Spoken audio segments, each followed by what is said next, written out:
கோதரங்களாம் வந்து கோருங்களே அம்மா. ஐயோ அம்மே பொழுது வேண்டியம்மா நேரத்துக்கு. ஏண்டா ஐயே ஏண்டா கழுது என்னடா அது என்ன பார்த்து கலந்த அம்மா நீ விட்ட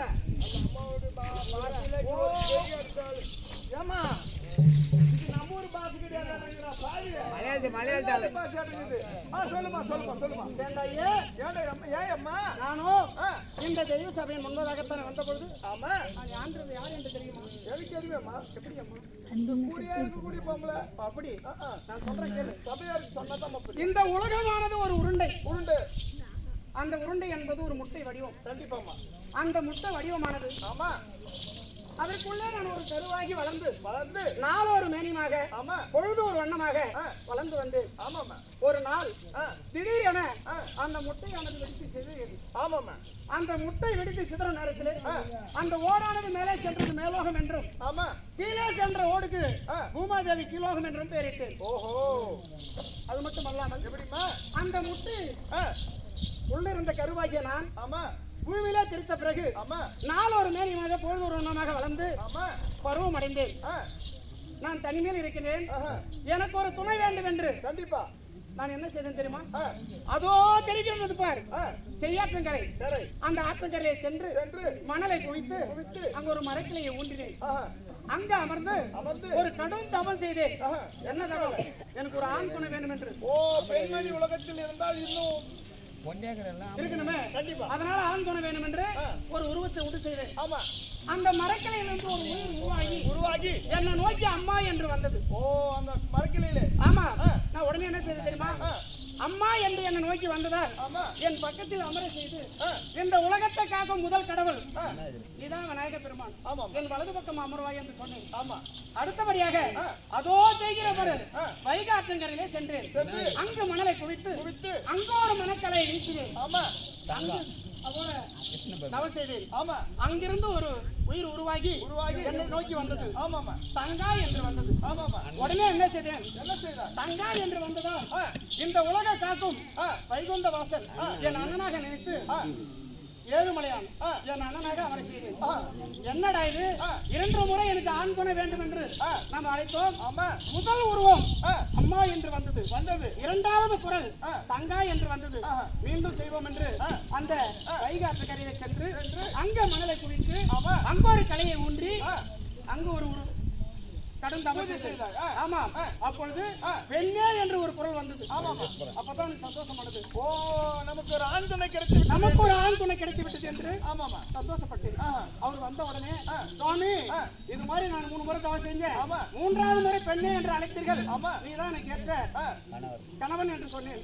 அதற்கு அவர் என்ன தெரியுமா கூறினார்? பெண்ணே இந்த உலகத்தை உற்பத்தி செய்தது நீ. உன் வயது என்ன என் வயது என்ன? உன்னை நான் திருமணம் செய்து கொள்ள மாட்டேன். என்னை படித்தவளும் நீயே என்ன விட நீ மூத்தவள். கண்டிப்பா திருமணம் செய்து கொள்ள மாட்டேன் என்று சொல்லிவிட்டார். ஆமா நான் அதுக்கு என்ன சொன்னேன் தெரியுமா? சாமி என்னை நீதான் திருமணம் செய்ய வேண்டும். ஆமா அதுக்கு நான் ஒரு வழி சொல்கிறேன். எப்படி என்று சொன்னால் எனக்கு இருப்பது 3 கண். என் 3 கண்ணிலே ஒரு கண்ணை உங்களுக்கு தருகிறேன். அந்த நெற்றி கண்ணை உங்கள் நெற்றியில் பதித்து என்னை நன்றாக நோக்கி பார்த்தால் நான் எரிந்து சாம்பலாகி விடுவேன். ஆமா அப்படி அழிந்து விட்டால் அடுத்த பிறவிலே பரத நாட்டை ஆட்சி செய்து வரக்கூடிய அந்த பரதன் மகளாக பார்வதியாக நான் தோன்றுவேன். அங்கு வந்து என்னுடைய தகப்பனார் இடத்திலே அந்த பரதன் இடத்திலே தக்கப்படி முறைப்படி என்னை பெண் கேட்டு என்னை திருமணம் செய்து கொள்ள வேண்டும் சாமி என்று சொன்னேன். அவரும் அதை கேட்டுக்கொண்டு அந்த கண்ணை கொடுத்தேன் என்று கேட்டார். அப்போது நான் என் கண்ணை பிடிக்கி அவர் இடத்திலே கொடுத்தேன். அந்த கண்ணை பிடிங்கி இடத்திலிருந்து உதிரமானது ஆறாக பெருக்கெடுத்து ஓடியது. அந்த உதிரம் நிற்கவில்லை. நான் என்ன செய்தேன் தெரியுமா? என்ன செய்தேன்? உடனே பக்கத்தில் இருந்த குங்குமத்தை அள்ளினேன். அந்த இடத்தில் வாரி பூசினேன். உதிரம் நெற்றியிலே உதிரம் நின்று விட்டது. உதிரம் நின்று விட்டது. அந்த உதிரம் நின்று விட்டால் எல்லாம் பாரு உலகத்துல எல்லாமே ஒரு பொம்பளை இல்லாம எந்த குடும்பமே நடக்காது. கண்டிப்பாமா. ஆனா ஆம்பளை இல்ல அந்த குடும்பம் கெட்டு போயிடும். ஆம்பளை இல்லனாலே அந்த குடும்பம் நல்லபடியா வாழும். பொம்பளையும் ஆம்பளையும் சரியானா நல்லா இருக்கும். பொம்பளை இல்லாம அதனால பெண்கள் எல்லாமே ஏழையான பலம் படைத்தவர்கள். ஆமாமா அதனால அவங்களை அப்படியே விட்டு வச்சா ஆம்பளைக்கு அடக்கமா இருக்க மாட்டாங்க. அதனால மாதம் ஒரு முறை அந்த தூரமா அந்த உயிர் மனது வர வேண்டும் என்று சாபத்தை அளித்து அந்த மாதம் ஒரு முறை மாதவிடாய் வருகிறது. இருக்கட்டும். உடனே அந்த சிவபெருமான் என்ன செய்தார் தெரியுமா? என்ன செய்தார்? நெற்றிக்கண்ணை தன் நெத்திலே பதித்து பயிற்று என்னை உற்று நோக்கி பார்த்தார். ஆமா. நான் எரிந்து சாம்பலாக்கி விட்டேன். ஆஹா. அடுத்தபடி நான் பரத நெறித்திலே பார்வதா தேவியை தரித்து ஆமா. பல நாளொரு மேனி பொழுதொருமாக வளர்ந்து வரும்பொழுது ஆமாமா. என்னை அடுத்தபடி முறை செய்து பெண் கேட்டு திருமணம் செய்து கொடுத்தார்.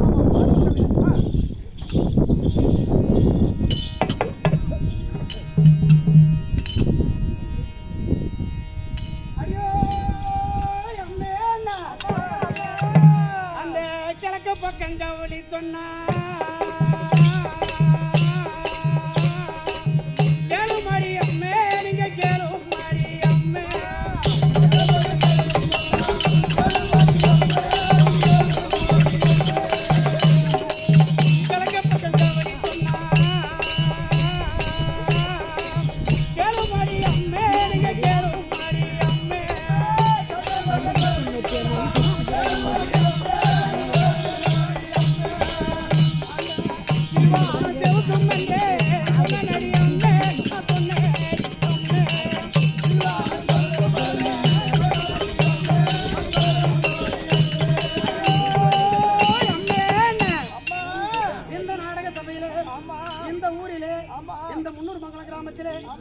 சிறப்பான முறையில் எங்க வடிவேல் ஐயா அவர்கள் ஒரு கோவிலை கட்டி கும்பாபிஷேகம் செய்து 48வது நாள் மண்டல பூஜை செய்து நல்லபடியாக அம்மனுக்கு திருவிழா வைத்து அதில் பச்சையம்மா நாடகம் வைத்திருக்கிறார்.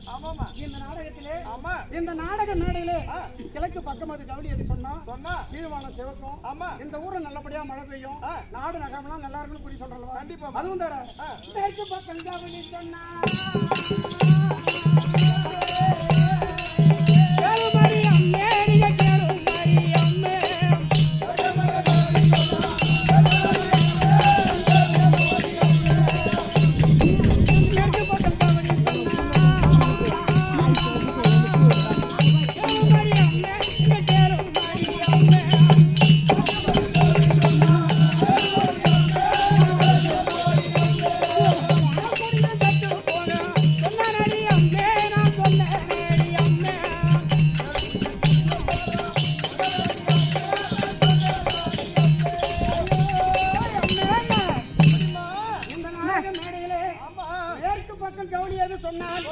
அதிகால நேரத்துல மேற்கு பக்கம் கவுடி சொன்னா நாடகை மேடைக்கு மேல, அதாவது ஒரு ஊர்ல ஒரு கோயில் இருக்குதுன்னா அந்த பக்கத்துக்கு மேல இருக்க குடும்பம் கெட்டு போயிடும். அது அதிகாலையில குறி சொல்லக்கூடாது. அப்படின்னு சொன்னேன். அதுவும் தவிர தெற்கு பக்கம் கவுடி சொன்னா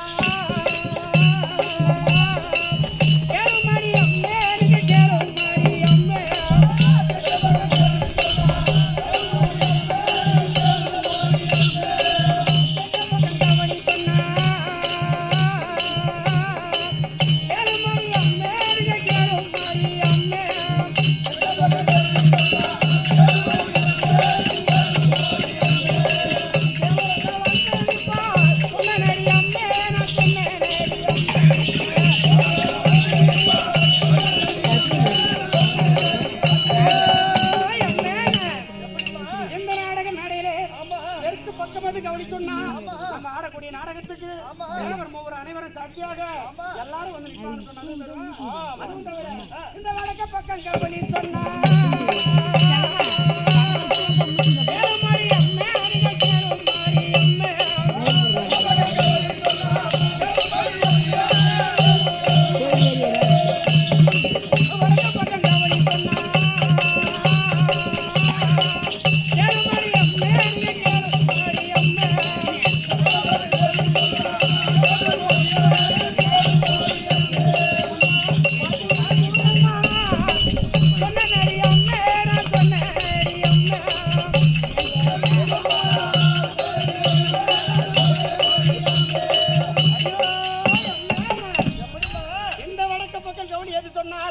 நம்மளுடைய வாத்தியாரு வாத்தியார்னா நம்ம சுந்தரமூர்த்தி ஐயா, பிடிசி பஞ்சமூர்த்தி ஐயா, இவங்கெல்லாம் நாடக வாத்தியாரு. அவங்க சொன்னா எல்லாமே நல்லா இருக்கும். கண்டிப்பா அதுபடிதான் அந்த நாடகம் புரிய சொல்றல்லவா. கண்டிப்பா. அதுவும் தவிர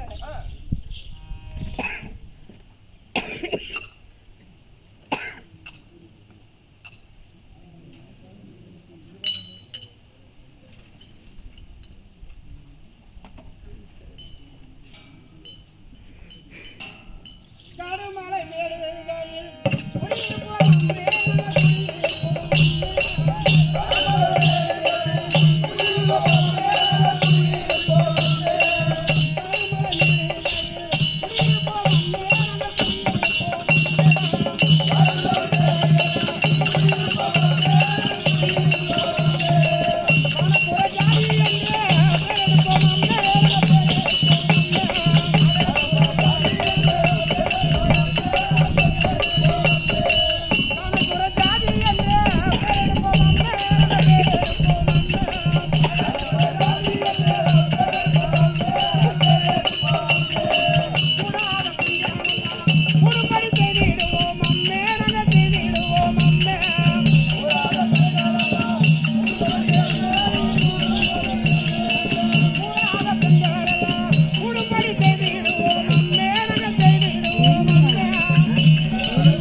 ஓ மலகாதி பெண்ணுங்க. ஆமா மூலிகை மருந்து எல்லாமே இருக்குது. கூடாத பெண்கள் எல்லாம் கூடும்படி செஞ்சிரும்.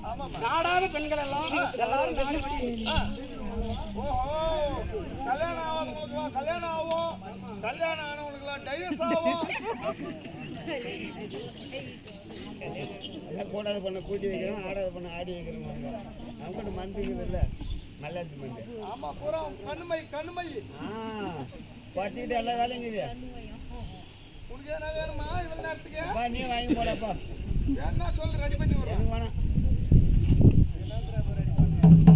வேணாம் பச்சை பாம்பு பச்சை தேடி நானும் கொடுத்து